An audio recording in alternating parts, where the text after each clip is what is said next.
Imagine for a moment the greatness of Rome, with its imposing marble columns and the sound of soldiers marching through the narrow streets. On one of these streets stands a young man who, with a heart full of dreams and ambitions, looks to the future. His name, Gaius Julius Caesar, Germanicus, but he would soon be known as Caligula, the young man who began his journey with great expectations. Son of the popular commander Germanicus and the beloved Agrippina, he was born in a turbulent time when the Roman Empire was in full bloom, but also going through political and family challenges. Caligula's story begins with him being just an ordinary boy, but as he grows up, his destiny would lead him to become Rome's most infamous emperor. Can you imagine the weight of being raised within the Roman imperial family? Every step he took seemed to be towards something great, something greater than anyone could have anticipated. But before we talk about the Caligula that many know, we need to understand how he came to power and how the expectation of his rise mixed with the uncertain destiny that awaited him. Before continuing with the next chapters of this intriguing story, if you are enjoying it and want to know more about Caligula's life, take advantage and subscribe to the channel. Leave your like and comment on what surprised you the most so far. That way you won't miss any twists and turns of this fascinating narrative. Now let us return to our young prince. Gaius, later known as Caligula, began his life with great promise. As a child, he accompanied his father Germanicus into battle for the Roman Empire, a veritable school of war. The love of the Roman people for his father, an admired general, created immense anticipation about what the future would hold for Gaius, but his life was far from easy. After the mysterious death of Germanicus when Gaius was still very young, he was adopted by his grandfather, Emperor Tiberius. This change of life was an important milestone in Caligula's history, as it was there that he began to approach the imperial throne. At first, Tiberius seemed to like Gaius. He even made him part of the government, and many believed that he could be the future of Julius Caesar's dynasty. However, Gaius' rise to power was not as simple as it seemed. Tiberius's figure, although powerful, was also shrouded in mystery and politics. The emperor who ruled Rome was, in fact, an isolated and extremely suspicious figure, living in his villa in Capri, away from the public eye. The relationship between him and the heirs of the dynasty would become increasingly complex, and it was in this scenario that the young Caligula began to stand out. At first, he was greatly admired for his intelligence and charm. However, as time went by, he began to become more visible to the Romans, and this was not necessarily a good thing. As I mentioned earlier, Gaius, the young Caligula, was embroiled in a power game, where his every move was carefully watched and often manipulated. With Tiberius away on Capri, far from the capital, Rome continued to throb with the energy of an empire that dominated the known world. But within the walls of the imperial palace, the atmosphere was one of constant tension. Whose future was the empire in? And where did young Gaius fit into all this? The real turning point for Caligula came when Tiberius died in AD 37. His unexpected death created a power vacuum, and Gaius, with his charm and intelligence, was quickly chosen to succeed the emperor. But this accession to the throne was not a moment of pure celebration and joy. Many Romans, who knew Tiberius's aloof character, were full of expectations of the new leader. They wanted someone who was different, who would bring life and brightness to Rome, which in recent years had lived under the shadow of an increasingly paranoid and distant ruler. When Caligula took office, he made a triumphant entrance. The city of Rome was filled with hope, and the anticipation surrounding him was enormous. He was seen as the savior of a Rome that was tired of a distant and suspicious emperor. During the first days of his reign, Caligula seemed to deliver on his promises of renewal and kindness. He released prisoners, reduced taxes, and made public gestures that endeared him to the Roman people.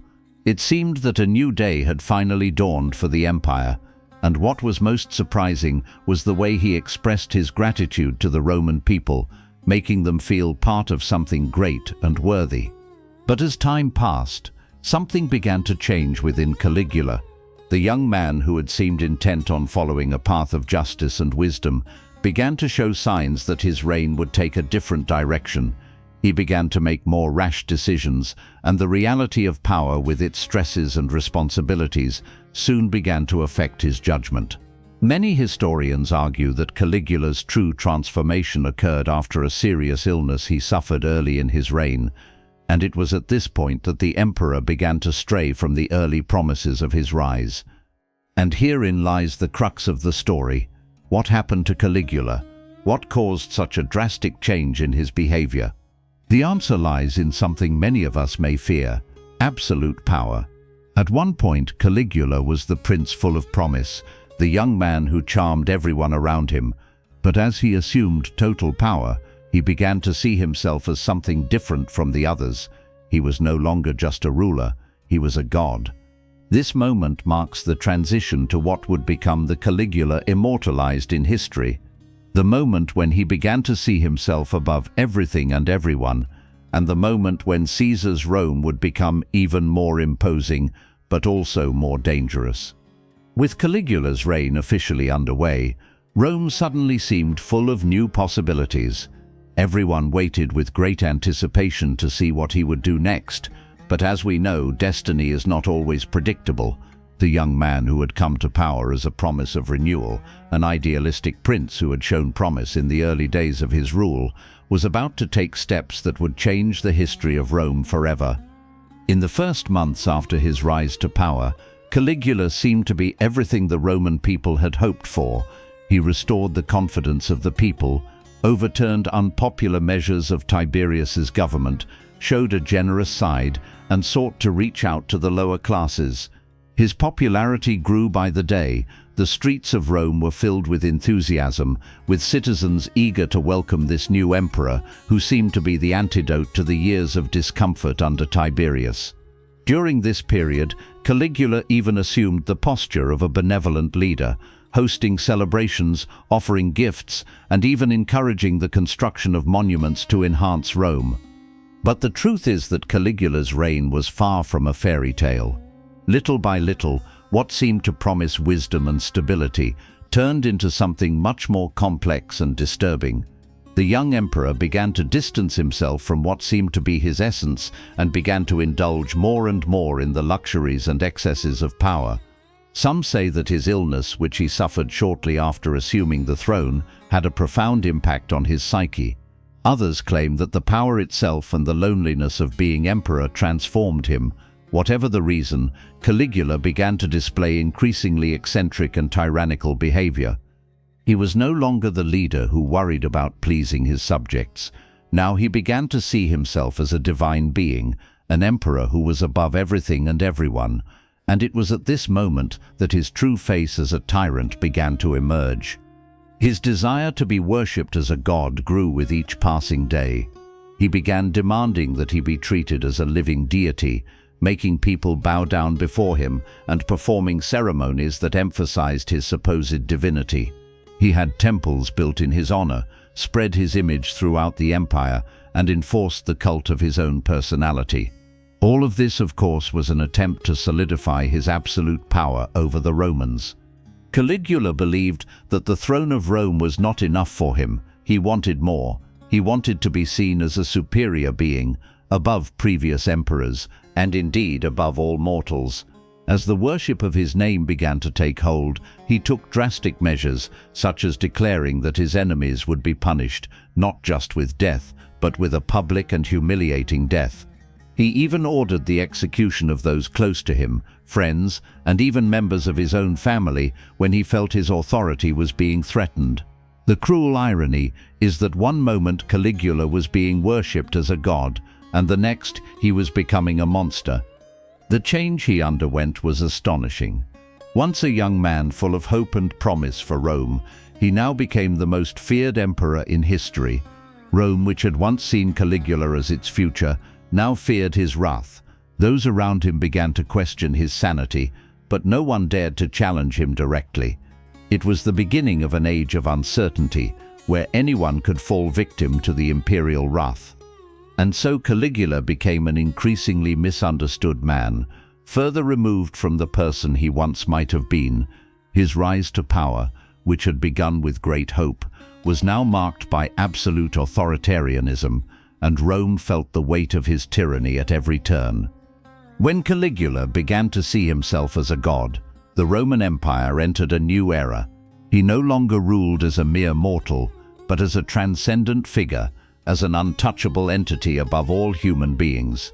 The young emperor, who had once been admired for his charisma and intelligence, now became a symbol of excess and cruelty. His quest for absolute power and veneration led him to practices that many consider the purest expression of his madness.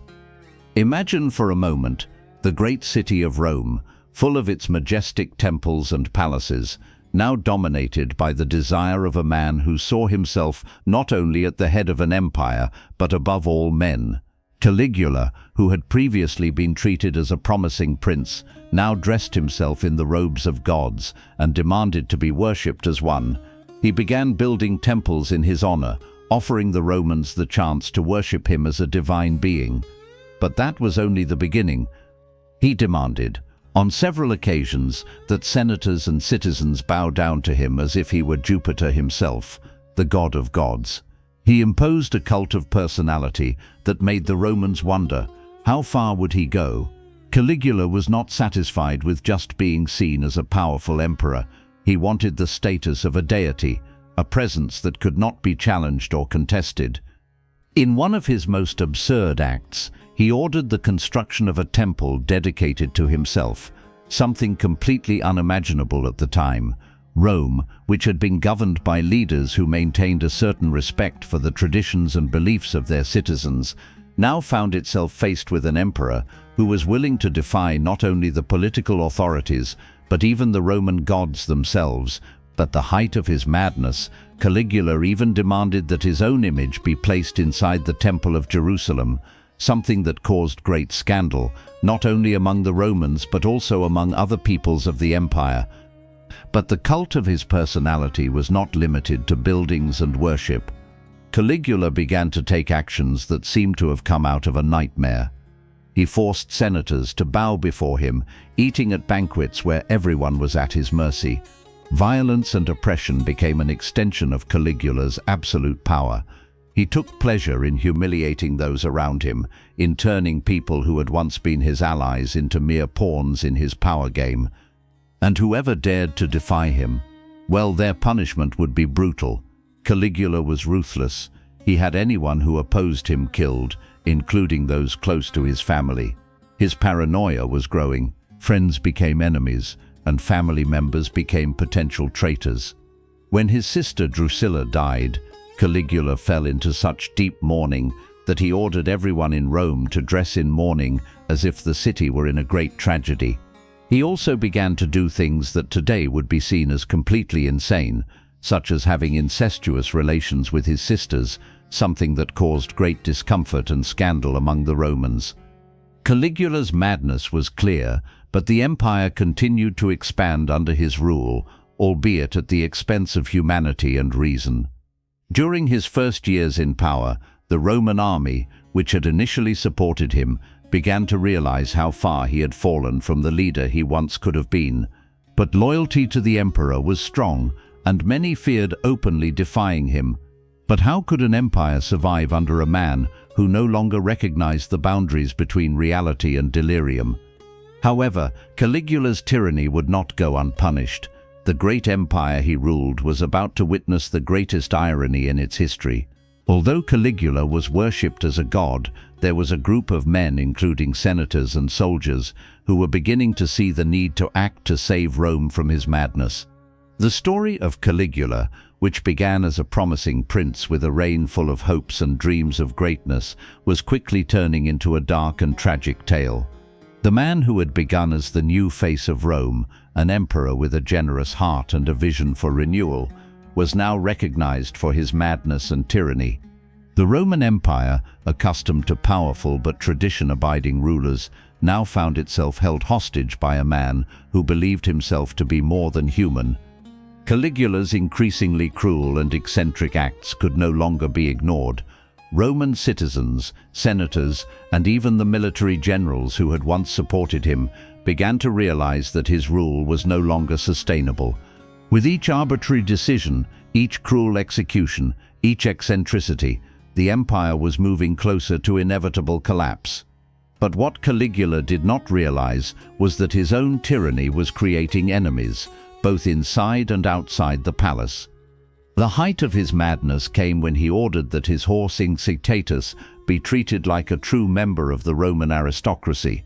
He had a marble stable built for him, and even suggested that his horse be made a consul, one of the highest political positions in the empire. This action not only made a mockery of the Roman political system, but also showed how out of touch with reality Caligula was. He treated the senators and members of the Roman elite with disdain, and even his closest allies began to question how far he would go. In his quest for absolute power, Caligula spared not even those closest to him. His own family, in many cases, were victims of his cruelty. Members of the government, friends, even his own relatives and advisors were accused of treason, often without clear motives, and sent into exile or killed. His behavior left no room for discussion or criticism. Any challenge to his rule was seen as a threat to his power, and thus would be punished ruthlessly. The great irony of Caligula's story is that in his relentless pursuit of adoration and total control, he completely lost the support of the Senate and the soldiers who had brought him to power. He who had been considered the heir to Caesar's dynasty at the beginning of his reign now found himself completely isolated. The Roman Empire, which had once seemed at his disposal, was now on the verge of collapse, and all because of a man who believed himself to be an immortal deity. In the year 41 AD, after only 4 years of reign, Caligula's life came to an end in a manner as dramatic as his reign. A conspiracy was hatched by a group of senators and praetorian guards who were fed up with the emperor's tyranny. They feared not only for their own safety, but also for the future of Rome. The idea of an empire ruled by a man who believed himself to be a god was untenable, and so on a cold March morning, Caligula was assassinated in an act of treason. Caligula's death was as sudden as his rise to power. He was attacked by his own guards, who stabbed him to death. The brutality of the assassination was not only a reflection of the violence of his rule, but also a symbol of the end of an age of terror. Caligula, the emperor who defied the gods and the very nature of empire, fell by his own hand, in what many see as Rome's revenge on a ruler who had pushed it to the limit. His death, however, did not bring immediate peace to the empire.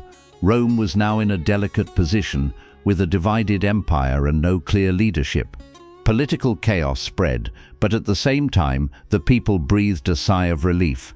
Caligula's story, despite its tragic and violent end, became a lesson for future rulers. Absolute power and boundless cruelty can lead even the greatest empire to destruction. Caligula's downfall, then, was not just the death of one man, but the end of an empire that believed that divinity could be achieved through force. Caesar's Rome would never be the same. Caligula's legacy, though marked by violence and madness, also served as an eternal reminder of how power, unchecked, can corrupt even the noblest empires. Caligula's story, although it ended tragically and violently, left a deep mark on the memory of Rome and the world. After his death, many believed that the empire could finally begin to heal from the damage caused by his reign, but the impact of his actions would be felt for a long time. Caligula was remembered not only as a monster of tyranny, but also as a symbol of the danger of absolute power. Although he ruled for only 4 years, Caligula's reign changed the course of Roman history. His erratic behavior and madness were not only reminders of a man driven mad by power, but also a warning to future generations. As an emperor who believed himself to be a deity, he defied the established order and rejected any notion of moderation and respect for the institutions that sustained Rome. His behavior caused a rift in relations between the empire and its citizens, senators, and even soldiers, who began to doubt the leadership of a man who saw himself as above humanity. After Caligula's death, Rome faced a major dilemma. The empire, though powerful, was on the brink of chaos. The lack of a strong, unified leadership led to a series of political disputes and uncertainties as the senators, who had become complicit in the conspiracy that resulted in his death, fought for control. The imperial throne passed to Caligula's uncle Claudius, who was initially seen as a weak and powerless figure. But what followed was an unexpected change. Claudius, with the experience gained during his nephew's years of rule, was able to stabilize the empire and implement reforms that restored order, although the fear of a new tyranny never disappeared. Even with the rise of Claudius, Caligula remained in the memory of the Romans as a warning that the empire should not allow any leader to see himself as divine. His legacy was marked by cruelty, madness, but also by reflection on the limits of power. The story of his life and fall spread throughout Rome and beyond, and to this day the name Caligula is synonymous with unbridled tyranny and abuse of power. He became a famous historical figure, not only for his insanity, but for the profound and lasting impact he had on the Roman Empire, to the point that his name became associated with the idea of a ruler who surpassed all limits of reason. His acts of madness also served as a historical warning to all future rulers.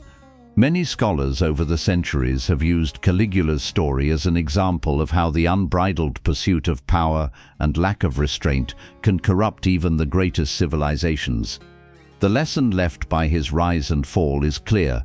No one, not even the most powerful emperor, is above moral responsibility and the need to respect the rights and well-being of others. But Caligula's story did not end with his death. He was immortalized in the pages of history, in literature, in theater, and even in film. Over the centuries, Caligula's figure has been portrayed as the archetype of the uncontrolled tyrant, the man who destroyed himself and his empire with his insatiable thirst for power. And as imperial Rome continued its journey, the memory of Caligula still echoed like a ghost that could not be forgotten. And so, the story of Caligula remains a cautionary tale that resonates to this day.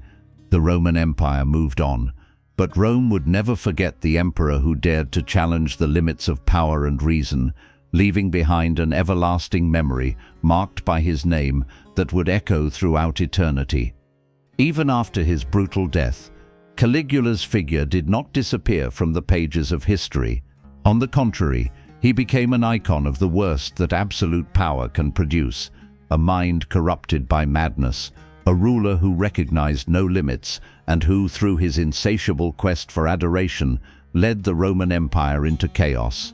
His name would continue to be remembered from generation to generation, not only as the emperor who destroyed himself and the empire, but as a symbol of the devastating consequences of unbridled and unchecked rule. After Caligula's death, Rome experienced an immediate relief. The empire was, at least temporarily, freed from the tyranny and violence of an unhinged leader. However, the scars left by his reign were deep. Claudius, his uncle and successor, assumed the throne, but his rise was not easy. Many feared that the next emperor would follow the same path as Caligula. However, Claudius, although initially underestimated, proved to be a more moderate and pragmatic leader, capable of restoring order and bringing stability to the empire. But even with this return to normality, Caligula's name continued to haunt the corridors of power. His legacy, stained by madness and cruelty, spread like a shadow that would never be completely dispelled. The Roman Empire, so immense and grandiose, saw in Caligula a representation of everything that a leader should not be.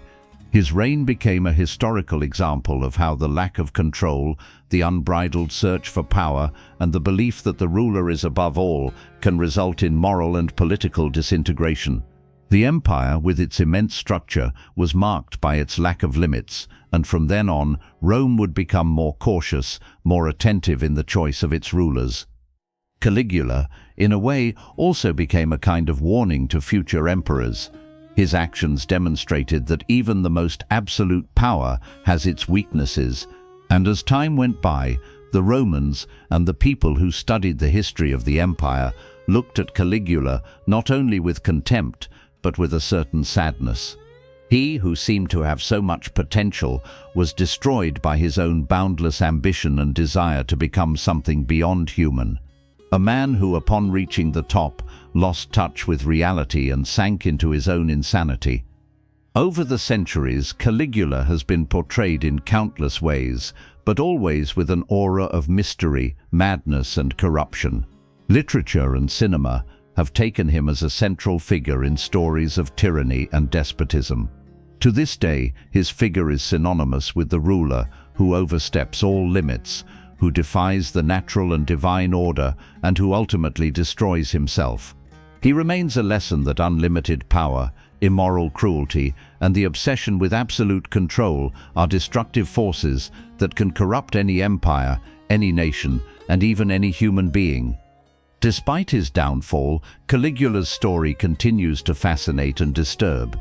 He is a reflection of what happens when power and madness collide in a fatal way. A story that reminds us that no matter how great an empire or a leader, there are always limits, and when those limits are ignored, the consequences can be irreversible. In the end, the Roman Empire moved on, but the memory of Caligula would never be erased. He was the emperor who believed himself to be a god and who paid for it with his life and his madness. Caligula's story is one of rise, passion, and fall, and his name, forever etched in history, still serves as a warning that even the greatest empires can be destroyed by the hand of a ruler who loses control over himself. Did you like this story?